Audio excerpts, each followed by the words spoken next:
Hai, Assalamualaikum warahmatullahi wabarakatuh. Nama aku Izyara Blatiara. Biasanya teman-teman aku sih manggil aku Ajeng. Aku tuh dari kelas 12 IPS 2. Di video kali ini, aku ingin menjelaskan buku apa sih yang udah aku baca belakangan ini, sekalian nge-review singkat. Nah, tapi karena di teaser podcast itu singkat banget, di kesempatan kali ini aku bakal ngejelasin lebih detail lagi buku apa sih yang udah aku baca di podcast yang bakalan aku post di YouTube kali ini. Stay tune semuanya! Semuanya berawal pada bulan Juni tahun 1669, sebelum terjadinya puncak peperangan. Dahulu kala, ada seorang pemuda dari desa Bira datang ke pusat kerajaan Goa dengan perasaan ragu-ragu. Imakuruni namanya, anak muda yang mendadak mencuat namanya di permukaan karena keberanian dan kepandaiannya dalam melakukan manuver yang taktis sehingga membuat 5 buah kapal VOC tenggelam dalam pertempuran di lepas pantai laut Bonerate. Kini dia memimpin serombongan pasukan armada laut yang berasal dari desanya untuk diserahkan kepada kerajaan Goa. Semua ini sebenarnya memang hal yang sudah direncanakan. Ayah dari Imakuruni telah menyanggupi permintaan kerajaan Goa untuk memperkuat armada laut mereka menghadapi peperangan melawan VOC.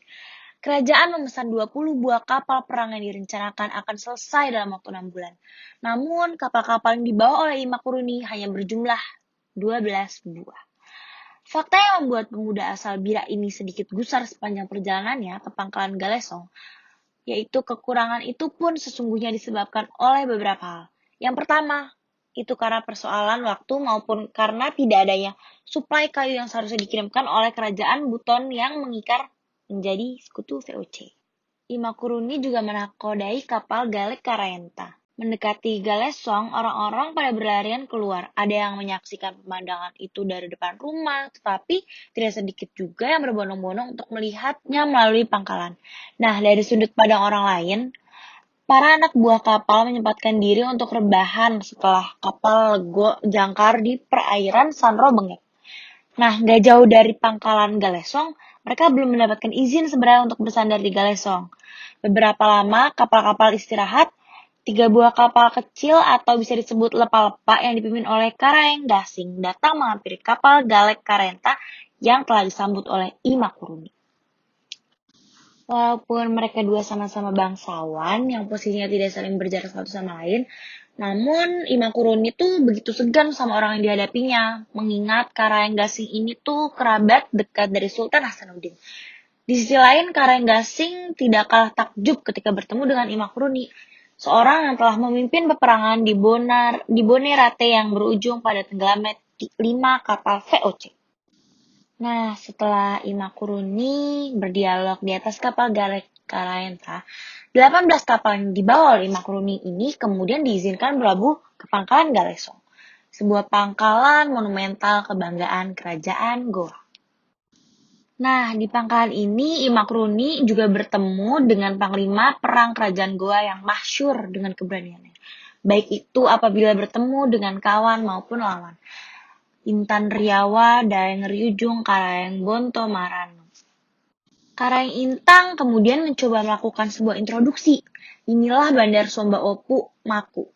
Kamu lihat betapa ramainya bongkar muat yang terjadi di sini. Hampir seluruh pendapatan rakyat di negeri ini didapatkan dari bandar ini loh. Lihat itu, perahu-perahu dari Eropa milik sahabat kita. Sebentar lagi kita berangkat membawa hasil bumi. Menurut rencana, Kareng Somba akan memperluas lagi dermaga ini sampai di Barambong sana. Karena andai kata semua kapal dari luar bersamaan datang, banyak diantaranya terpaksa melakukan bongkar muat di tengah laut, kata Karaeng Intang. Tetapi memang sejak awal, terutama pada kekuasaan Karaeng Patinaloang, pangkalan Galesong ini memang udah menerapkan regulasi perdagangan yang terbuka yang berdasarkan teori laut bebas, Mare Liberum.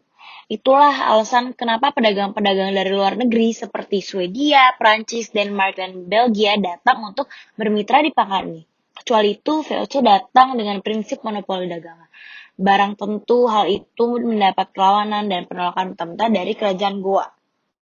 Di pertemuan-pertemuannya dengan Panglima Perang Karaeng Intang, Imakuruni itu lebih banyak diam. Nah, setelah pertemuan itu berlangsung, Karaeng Intang mengajak Imakuruni untuk bertemu langsung dengan Sultan Hasanuddin, yaitu Raja Kerajaan Goa. Guna untuk menyampaikan apa sih yang udah dicapai oleh I Makruni, dia juga menyebutkan bahwa I Makruni telah menenggelamkan 5 kapal VOC. Awalnya I Makruni sangat canggung pas diajak ke kerajaan. Tetapi karena perkataan I Malombasi atau Sultan Hasanuddin sangatlah hangat didengar, I Makruni merasa lebih tenang. Karena perkataan I Malombasi yang sangat hangat, I Makruni menjadi merasa dia itu adalah permata baru yang sangat dinanti-nanti oleh kerajaan ini. Rumah, tetapi tidak sedikit juga yang berbondong-bondong untuk melihatnya melalui pangkalan. Nah, dari sudut pandang orang lain, para anak buah kapal menyempatkan diri untuk rebahan setelah kapal lego jangkar di perairan Sanro Bengek. Nah, gak jauh dari pangkalan Galesong, mereka belum mendapatkan izin sebenarnya untuk bersandar di Galesong. Beberapa lama, kapal-kapal istirahat, 3 buah kapal kecil atau bisa disebut lepa-lepa yang dipimpin oleh Karaeng Gasing datang menghampiri kapal Galek Karenta yang telah disambut oleh I Makruni. Walaupun mereka dua sama-sama bangsawan yang posisinya tidak saling berjarak satu sama lain, namun I Makruni tuh begitu segan sama orang yang dihadapinya, mengingat Karaeng Gasing ini tuh kerabat dekat dari Sultan Hasanuddin.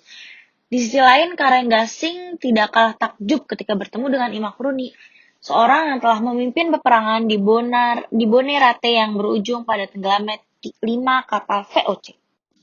Nah, setelah I Makruni berdialog di atas kapal Galek Karenta, 18 kapal yang dibawa oleh I Makruni ini kemudian diizinkan berlabuh ke pangkalan Galesong, sebuah pangkalan monumental kebanggaan kerajaan Goa. Nah, di pangkalan ini I Makruni juga bertemu dengan panglima perang kerajaan Goa yang masyhur dengan keberaniannya. Baik itu apabila bertemu dengan kawan maupun lawan. Intan Riawa, Daeng Ryujung, Karaeng Bonto Marano. Karaeng Intang kemudian mencoba melakukan sebuah introduksi. Inilah Bandar Somba Opu, Maku. Kamu lihat betapa ramainya bongkar muat yang terjadi di sini. Hampir seluruh pendapatan rakyat di negeri ini didapatkan dari bandar ini loh. Lihat itu, perahu-perahu dari Eropa milik sahabat kita. Sebentar lagi kita berangkat membawa hasil bumi. Menurut rencana, Kareng Somba akan memperluas lagi dermaga ini sampai di Barambong sana. Karena andai kata semua kapal dari luar bersamaan datang, banyak diantaranya terpaksa melakukan bongkar muat di tengah laut, kata Karaeng Intang. Tetapi memang sejak awal, terutama pada kekuasaan Karaeng Patinaloang, pangkalan Galesong ini memang udah menerapkan regulasi perdagangan yang terbuka yang berdasarkan teori laut bebas, Mare Liberum. Itulah alasan kenapa pedagang-pedagang dari luar negeri seperti Swedia, Prancis, Denmark, dan Belgia datang untuk bermitra di pangkalan ini. Kecuali itu, VOC datang dengan prinsip monopoli dagangan. Barang tentu hal itu mendapat perlawanan dan penolakan mentah-mentah dari kerajaan Goa. Di pertemuan-pertemuannya dengan Panglima Perang Karaeng Intang, I Makruni tuh lebih banyak diam. Nah, setelah pertemuan itu berlangsung, Karaeng Intang mengajak I Makruni untuk bertemu langsung dengan Sultan Hasanuddin, yaitu Raja Kerajaan Goa. Guna untuk menyampaikan apa sih yang udah dicapai oleh I Makruni, dia juga menyebutkan bahwa I Makruni telah menenggelamkan 5 kapal VOC. Awalnya I Makruni sangat canggung pas diajak ke kerajaan. Tetapi karena perkataan I Malombasi atau Sultan Hasanuddin sangatlah hangat didengar, I Makruni merasa lebih tenang. Karena perkataan I Malombasi yang sangat hangat, I Makruni menjadi merasa dia itu adalah permata baru yang sangat dinanti-nanti oleh kerajaan ini. Lalu, pada suatu malam, ia mendapatkan panggilan dari putra I Malombasi.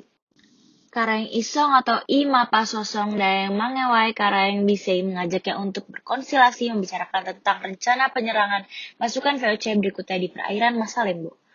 Penyerangan ini merupakan sebuah ekspansi rahasia yang dipimpin oleh Karaeng Isong sendiri, tanpa sepengetahuan bapaknya. Lalu saat pertemuan, datanglah pula Karaeng Putri I Patimang. Kehadirannya membuat I Makruni merasa terkesan dan jatuh hati.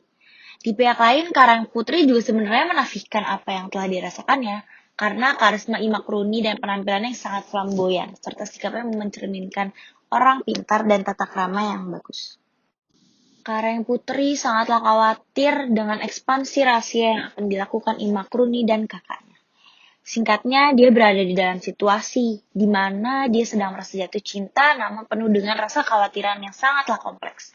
Pikirannya tuh kalut sambil menatapi sungai Jenebarang, tangan lembutnya yang tidak henti-henti menjahit sebuah lenso. Karang Putri juga memberikan lenso kepada Imakruni dengan janji akan membawa pulang kakaknya dengan selamat. Menjelang perairan Masalembo, Karaeng Isong, Imakruni, serta I Rioso mulai membicarakan strategi untuk melumpuhkan armada yang dipimpin oleh Van den Lubbers. Belakangan mereka tuh tahu kalau kedatangan kapal-kapal itu ke Fort Rotterdam adalah bukan untuk berdagang, tapi untuk memboyong senjata serta amunisi yang akan dimanfaatkan untuk menyerang benteng Somba Opu. Mereka awalnya menyerang dengan menggunakan lepa-lepa dulu. Nah, itu tuh untuk mengundang kepanikan para pasukan VOC. Dan hasilnya memuaskan, karena kapal-kapal rombongan VOC yang dipimpin oleh kapal De Luyne berhasil dikalahkan. Sempat terjadi tuh pertarungan yang dramatis antara Daeng Rioso dengan Van den Lubbers, sebelum akhirnya Van den Lubbers tewas tertikam oleh Badik Daeng Rioso. Saat ekspansi berakhir, para armada pulang deh ke dermaga dan benteng Sombaopu dengan gemilang. Sekali lagi, mereka tuh mempertegas kalau kedudukannya dan kekuatannya itu ada di atas VOC. Nah, dari situ deh pertarungan tuh mulai lagi berkecambuk antara kedua kubu ini. Pertarungan berikutnya yang lebih akbar terjadi di awal-awal bulan Juli 1669 antara pasukan gabungan VOC Bone Ternate yang dipimpin oleh Admiral Van Dam serta sekutu-sekutunya seperti Arung Palaka dan Kapten Jongker melawan pasukan kerajaan Goa yang dipimpin oleh Karang Intang berhasil dimenangkan kembali oleh kerajaan Goa. Namun, kemenangan itu harus penuh dengan haru biru karena gugurnya para prajurit di tengah laut. Semua prajurit Goa adalah anak-anak laut. Jasad mereka kini bersemayam di laut. Biarlah mereka kini tentram di samudera yang sangat luas. Biarlah mereka kembali ke sisi Allah, Sang Pencipta penguasa alam termasuk laut dari Allah kembali ke Allah. Suara Karaeng Somba terasa berat. Nah, tapi tuh kalau misalnya kita kembali ke sejarah Riau Perhara ini, sebenarnya pertempuran ini dimenangkan telak oleh VOC yang ditandai dengan terhegemoninya kerajaan Goa oleh VOC melalui perjanjian Bungaya. Nah, sebenarnya aku tuh juga kurang suka sama ending dari novel yang dibuat sama SM Nur ini. Tapi ya gimana lagi, karena si penyair ini tuh sebenarnya lebih ulung pekerjaannya dibanding sejarawan. Sejarawan tuh mau nggak mau tuh terikat sama fakta-fakta yang kebetulan emang pernah terjadi. Dia tidak bebas dalam penggarapan bahan-bahan sejarah itu juga. Nah, kalau misalnya penyair kan bisa nulis cerita sendiri. Itu. Overall novel ini bagus sih, si Perang Makassar 1669 ini. Karena menurut aku ceritanya menarik ya buat anak muda baca juga. Terus juga bahan-bahan di dalam ceritanya juga memadai.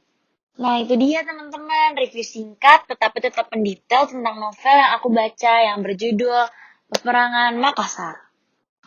Kurang lebihnya mohon maaf ya. Wassalamualaikum warahmatullahi wabarakatuh. Bye-bye semuanya.